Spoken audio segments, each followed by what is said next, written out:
Could you maybe give us a couple examples of some very common commercial programs that you offer? I'd say top 2 or 3 based on popularity. For example, purchasing whether multifamily or commercial, mostly stabilized asset. Rents are pretty close to being where they need to be. Pretty.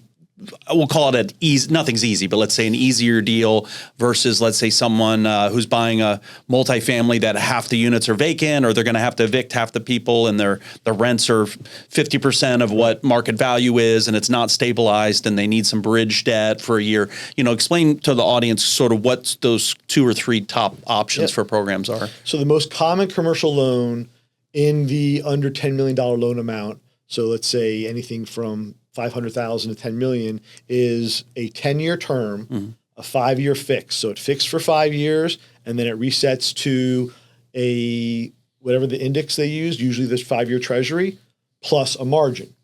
Okay. And if you're looking as a back of the envelope of what are today's rates like going to be in the market, just take the 5-year treasury and add about 2.5 to that. Which is what, 4.7? What is it? 4.64 this morning. Okay. So you're looking at 2.5, you're in the low 7s. Low 7s, got it. Okay. I have lenders right now that, like the deal I just got approved, in the upper 5s to about the low 7s is the current sweet spot for most lenders right now. Got it. But that's average, yeah. That's about average in that range. So on multifamily, 30-year amortization is common.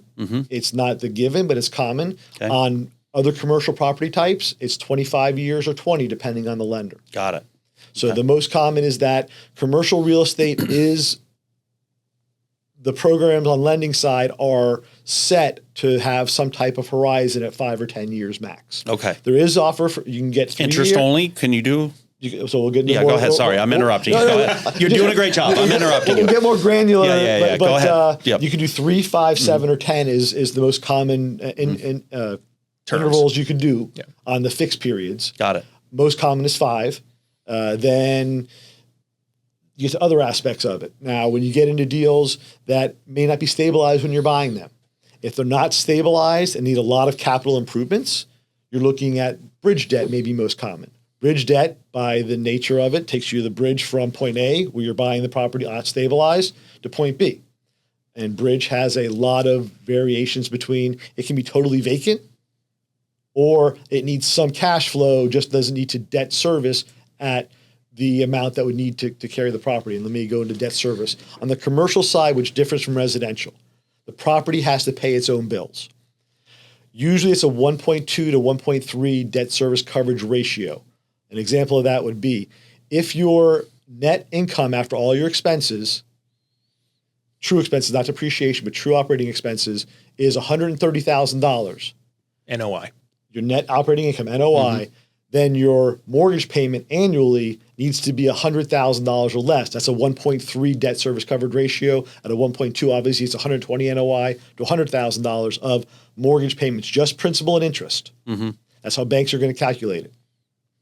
So the bank may say their program allows for 80%, but the NOI and debt service coverage at 1.3 only allows for 65%. The bank's going to keep lowering the loan amount until they hit that ratio. And the loan to value you're talking about, right? Yep. Correct. Yep. And in that, they're not going to take what the seller says or what the refinance owner says is their financials. They're going to look at their rent roll. They're going to look at a profit and loss statement, and then they're going to reassess taxes to what the new value is proposed to be and what the millage would be.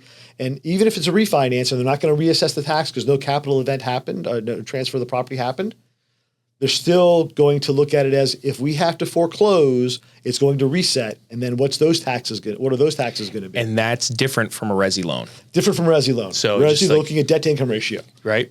Yes. And they're not resetting the taxes. They're not resetting the taxes. Then they're also going to look at the new value. So if your current insurance is giving you a replacement value of $1 million, however, we know when it gets appraised, that replacement value is going to be $1.5 million, they're going to reassess the insurance to what it's going to be to cover those things. So they're also going to provide a vacancy factor, whatever the market vacancy, typically about 5% on multifamily. Your property can be 100% occupied, but they're going to apply a vacancy factor. They're going to apply a replacement reserve factor. And each bank can choose whatever they want, right? They're going to underwrite so there's no their standard parameters. federal Correct. regulation. Some may say 30-year amortization, but they're going to underwrite it at 25 with those same expenses. And if it doesn't clear at 25, they'll lower the amount to 25. to meet their debt service requirements and then allow for a 30-year amortization in the actual loan. So that's their conservative. So, and that's my job, is to know what banks and how they underwrite. Do 25 or 30. Yeah. Correct. Okay. So that's pretty much down the middle with banks on how they're going to underwrite debt to income ratio with their conservative underwrite. And those will be proven up by the appraisal. So they're going to order a commercial appraisal. A commercial appraisal, if you're doing residential and you're paying $500, $800 for an appraisal, a commercial appraisal, the last 4 I've gotten bid were over $3,000. And they take about 2 to 3 weeks to complete. So $2,500 to $3,000 is about a commercial appraisal cost. That and possibly for an environmental, they're going to do mostly an environmental screen, which is about $800, which is a computer screen. If that computer screen comes up with something or their bank policy requires, they'll do a phase 1, which is closer to $1,800. It's an environmental. The good thing is you'll have that report for your file. So if anybody ever asks, you have an environmental report that you can show. The future. But the bank will require it to make sure the property is clean. Got it. There's the only things you pay for up front is to make sure they're covered on that third-party expense. Now to other programs. So you're buying the property and it's $1 million. I'm using $1 million. It's easy to do illustrations on $1 million. $1 million property, and the cash flow only allows for a 65% loan. But you want 75% because you know that the property has a lot of room for growth in their rents. You're going to put in $3,000 to $4,000 per unit to get it there, and it's going to take you 12 months to do it. There are lenders that will lend a pro forma, so you don't have to go to bridge. The advantage of that is bridge rates are commonly, they use the number 10 and 2, meaning 10% rate and 2 points of lender fee. Banks that do pro forma are going to be their normal bank rate. However, they're going to allow you, if you're experienced and you have a proof of concept, hey, I've done this before, I know I can get there, and the appraisal proves out those numbers, they'll lend above debt service requirements, so below debt service requirements. So they'll say a 1-to-1 debt service. So their mortgage payment's going to be $100,000 and you have $100,000 in NOI. They're fine with that because they know you're going to get it to $120 in NOI or $125 in NOI in 12 months. But sometimes don't they require reserves? So I've had that on my properties. It may be, and there's different banks until you get the rents up to those. They may those do amounts. a holdback. Yeah, that's what we've done together. Holdback, yeah. So there's different. Yeah. Those two things are different. A reserve. You're right. They're different. Yes. I should have said a holdback. Means that they are going to lend you $1 million, but at closing they're only giving you $750 until you hit those numbers. Then they'll release the rest. Reserves mean they're lending you the $1 million, but you have to keep a 6-month principal and interest reserve that's held until you hit those numbers. Yeah. Then other banks require a compensating depository account, so they'll lend to pro forma. They'll lend that first year on interest only to pro forma, knowing that when you stabilize the income, you'll meet their debt service requirements. But they're going to say, we want a 10% deposit. They're going to have $100,000 on that $1 million loan held in their bank for the life of the loan. Which sometimes defeats the purpose of doing the loan with them sometimes, Correct. depending on your situation. Depending on your situation. Yep. Or if you normally have a few $100,000 that you keep in reserve for things, they're going to have an interest-bearing account. It's just having another bank account. And what they're saying is, we're willing to make this extension of goodwill to you, but you're going to have a deeper relationship with us. Now, some banks won't go to pro forma. They're going to underwrite to day one cash flow with all of those extra higher reassessed numbers and expenses they're going to put on there, and they're going to require 20% of your total wallet anyhow. They're not doing anything special. They're just saying, in order to do this loan, all of our customers have at least 30% of their total liquidity in our bank. Wow. And sometimes their rates are a little better because of it. Because of it, yes. Yeah. But not in my opinion, not good enough in most cases. They have a model that they use for profitability. Banks are not in business not to make money. They have shareholders they have to satisfy. Yeah. So, like I mentioned before, the 2.5% over the treasury. That may not be their cost of funds, but that helps them gauge what they want to charge for their money. Even when the cost of funds was zero, when the Fed funds rate was basically zero, and they were offering 0% on the money that you were keeping there, they still had a 3.5%, 4% rate, which is a great profit margin for them. Right now, the banks are paying 3.5%, 4% for money market, for CDs, 4.5% depending on a special. They're not going to lose money. So when they're lending out and they're getting that deposit that we just discussed, when they're lending out, they're looking at how much money they're going to make on that money that they require you to keep there, as part of their formula spread, as to what's the yield profitability on this loan. Yeah. So the bank's business isn't, people will say, but this is a great deal. I'll pay the bank back. They want to make certain that everything is smooth and clear. And the main reason, and they ask for a full accounting, they see a K1 on your personal return, they're going to want that K1 from your, wherever it came from, they're going to want that return. So banks do now, for maybe not as good a yield, they may be a little more lenient on their underwriting, but their biggest concern is they're audited several times a year. Now, back before the CFPB, the Consumer Financial Protection Bureau, came into play, they weren't audited, but it caused some banks to go under, so that they want to make sure the banks are minding their own business while they're lending money, keeping their ratios intact. So some of the documents they ask for are just checking the box. When the auditor comes by and says, I don't see a tax return from 3 years ago, I need last 3 years of tax return based on your policy, they'll ding them for that. I have a deal right now that I'm working on where the guy sold his business December 31st of 24. They still need last 3 years tax returns of the business he sold that have no bearing on the future. But because their policy requires last 3 years personal and business returns, if they don't have it in there and the auditor comes by and they say, where are these returns? They try to say, well, he sold the business. Well, how do you know there was not some shenanigans going on back in those times that you couldn't have underwritten to make sure everything was? So for the just fine regulations are regulations, yeah. Yes. Yeah. There's policy, there's guidelines, policy, and regulations. Guidelines, they're made to be here, but things go up and down with guidelines. Policy, you can ask for an exception to policy, and I've been doing this long enough. I know where a policy exception will be granted. I know how to request. We want interest only the first year if we can get the first year of interest only because they're repositioning the property, whatever it might be. And can we get only a 1 or 2 year prepayment penalty? I'll go to prepayment penalties in a second. So I'll negotiate those things, and policy doesn't allow for it, but we get an exception to policy because of other mitigating factors. Then there's regulation. Regulation is the government saying you have to do this. Your attorney's going to give you guidance on this, and if you don't do it, we're going to ding you. Got it.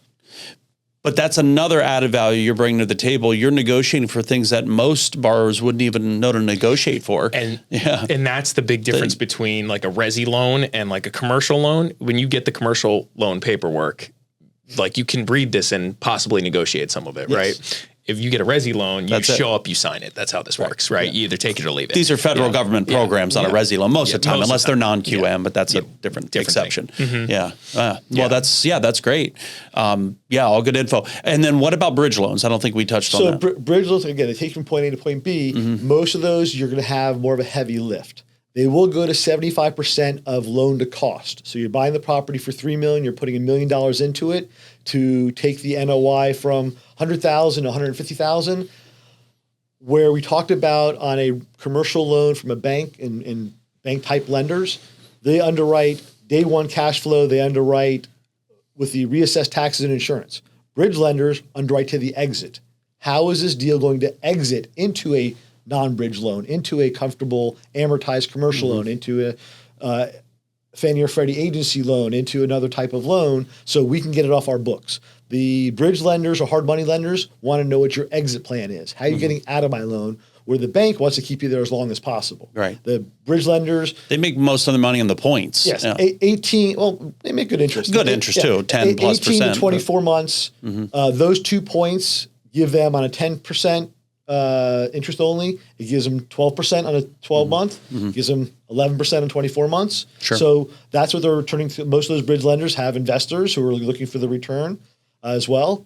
So that's why they're doing it. And it's obviously higher risk because the project isn't near cash flowing to where it needs to be, but they've underwritten the risk and they say, based on where this is going to exit out. Now, bridge lenders got caught in a little bit of a conundrum over when rates went from 3.5. So they're underwriting to, let's say, a 4% exit rate when all of a sudden the exit rate was 7%. Now we did what's called, which is the first time in my career in 20 some odd years, cash in refinances. So people had to bring cash to the closing table in order to get their refinance. Wow.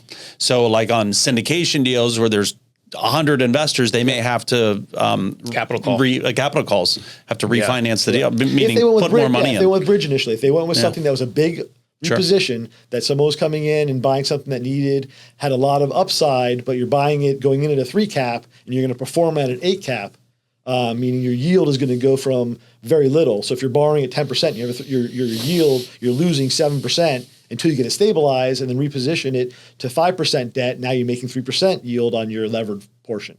So the investor that does that has to be skilled and understand what they're doing. But the bridge lenders learned a lot from there. So their underwriting exit may change, so they get more experience. It's still happening right now. I got a guy that that he has bridge debt for like, I don't know, $1.5 million on this thing, and he wants to sell it, but I don't know if we're going to get it done at 1.5. It's probably going to be less than that. And so now we're trying to. Does he have money to bring to the table? Yeah. We'll see. We'll see. There are specific grassroots lenders that offer that mezzanine now. Yeah. They offer that mezzanine equity to get people out of those. It's a cottage industry, actually, that a lot of the large lenders added that component. Oh, interesting. Yeah. So for those cash in refinances, because people aren't going to be able to come to the table with more cash, they can borrow it. Yeah. At even higher rates, maybe. So we try to set them up. Usually with they're going to agency, so they're going from the higher rate to a better rate. So they've been paying and performing at the higher rate. So that's why they'll give them the money to cover that gap, knowing they can perform there. So he stopped paying. Big problem. Oh, okay. So now so this is past like 2 months of not paying. And he's trying to do that because that's what I suggested to him. Like, keep the property, figure out how to get out of this bridge debt. Well, yeah, we might need to talk after this. So we need to talk because he hasn't been able to get debt at a better rate because of him not paying. Yes. You know what I mean? So that's, banks don't like when you don't pay. Yeah. No. Like, man, who told you to do that? Yeah. Yeah. 'Cause I think he can pay it. He's just not. Like, anyway.